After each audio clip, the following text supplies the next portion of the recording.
प्रणाम भाई, हम अंकित सिंह। हमारे चैनल के नाम है DNR रिएक्ट्स। और भाई जो सॉन्ग आयल बा वो प्रमोद प्रेमी भैया के बा। इस चैनल पे पहली बार हम इनकर सॉन्ग लेता नहीं, ठीक ना। और इस सॉन्ग के बहुत लेट भी हो गई बा, हमार नजर में ना रहे। हम हाल फिलहाल सुननी तब देखने की अच्छा ये सॉन्ग अभी चलता मार्केट में 2 वीक शायद हमारा था, 1-2 सप्ताह हो गई बा। परी लागेलू सॉन्ग जो आयल बा वो मार्केट में अभी चलता, ठीक ना। टाइटल के नाम बता देनी।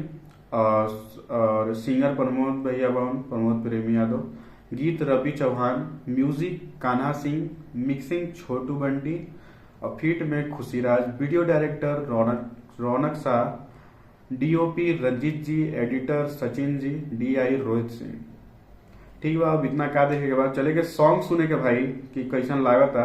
और सॉन्ग अच्छा लगी, हमारा वीडियो अच्छा लगी तो लाइक कमेंट सब्सक्राइब जरूर करम जा भाई, काहे कि बहुत जरूरी बा। और शेयर जरूर करम जा, ठीक बा। तो चलो बिना देरी करे स्टार्ट करेंगे।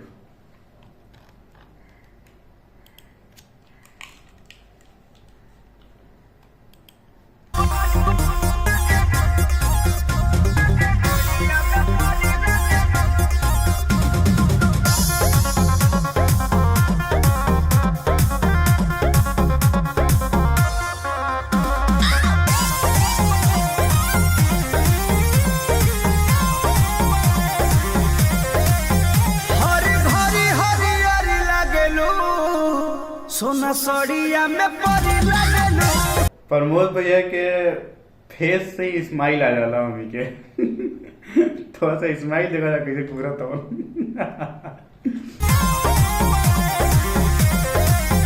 हरी भरी हरियारी लागलो। सोना सड़िया में परी लागलो। हरी भरी हरियारी लागलो। सोना सड़िया में परी जोड़ा नहीं थे जले वाला मारा करी लागलू। खट्टा मीठा रस भारी लागलू। सोना सड़िया में परी लागलू। हर भरी हरियारी लागलू। सोना सड़िया में परी लागलू। भाई इनका जितना भी सॉन्ग रहेला ना, जितना भी आधा से ज्यादा हमरा लागता नॉर्मले बनावेलन, शूट उट कर लेना नॉर्मल जैसन रहेलन, गांव देहात में जैसा भी शूट हो एकदम नॉर्मले रहेला, ठीक रहेला, बहुत अच्छा रहेला। ठीक बा, नॉर्मली शूट रहेला बताओ तनी। बाकी स्टार्ट करेंगे, गाना ठीक बा, अच्छा लगता। सोना सड़िया में परी लागलू।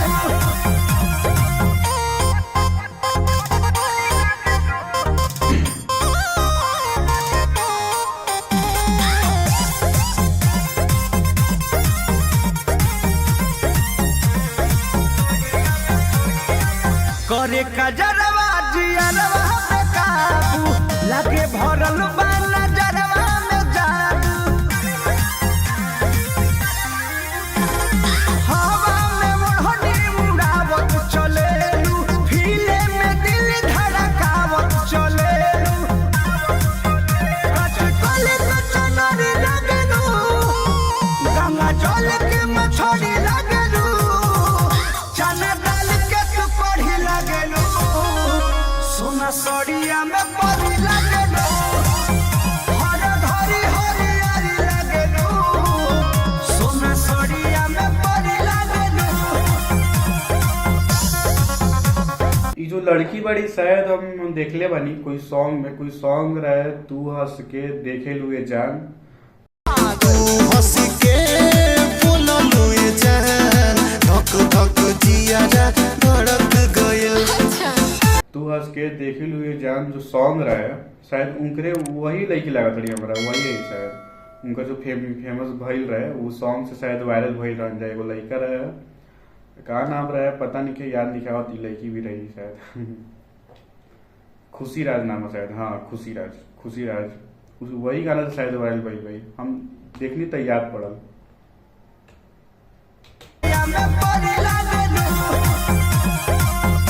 और वो बंदा जो बा भाई वो बहुत मेहनती बा, वो भी इतना हमी के ही पता बा। अपने से साला हर चीज हर कामे वो करत रहे, वीडियो एडिटिंग से लेकर डांस, अपना स्टेप, मतलब अपना बजट में जो आवे सब करत रहा, तब जाके वीडियो वायरल भइल रहा। तब जाके फेमस हो रही जाए। क्या किस्मत है भाई यार।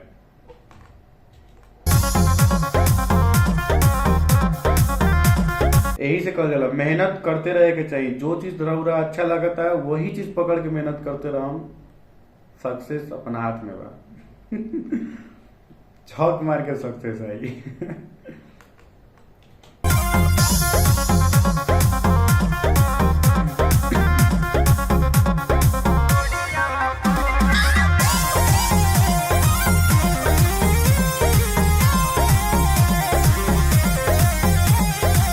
ऐसा न ढाबा की कह दे बुघाही, ए जन जियते मचहिबू तबाही। सुना रवि कन्हा से निकार कलो तू, सुख मिली पर मुझसे प्यार कलो तू।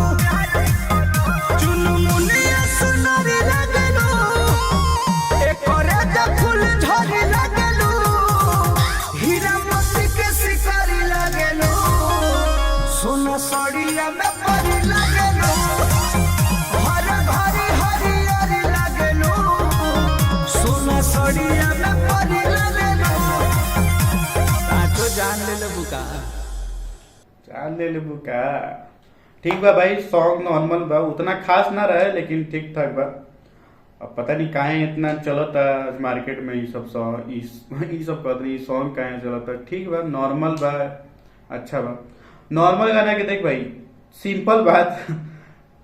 नो बकवास, कम से कम साया चोली ये सब पे तो सॉन्ग नहीं आवत। ठीक बा, नॉर्मल बा, अच्छा बा, नॉर्मल में ही अच्छा लगा था। यही से ठीक बा, बहुत बेस्ट बा। ठीक है भाई, हम मिलत तनी नेक्स्ट वीडियो में, ठीक ना। और भाई अच्छा लगी ना भी अच्छा लगी तो लाइक कमेंट सब्सक्राइब जरूर करम जा। आप लोग के एक लाइक का कमेंट एक सब्सक्राइब से कुछ हो ना जाए, ठीक ना। हमारा खातिर बहुत कुछ बा भाई, तू लोग के एक एक बूंद से एक एक बूंद करते, तू लोग एक एक कम से कम ठोका जा भाई, कम से कम एक एक शेयर भी कर जा हमारा लिए। मेहनत कैले वहीं थोड़ा सा, अगर राहुल सबके लागत है कि हम थोड़ा बहुत भी मेहनत कैले वहीं तो शेयर जरूर करम, ठीक ना। हम मिलत तनी नेक्स्ट वीडियो में बहुत जल्द।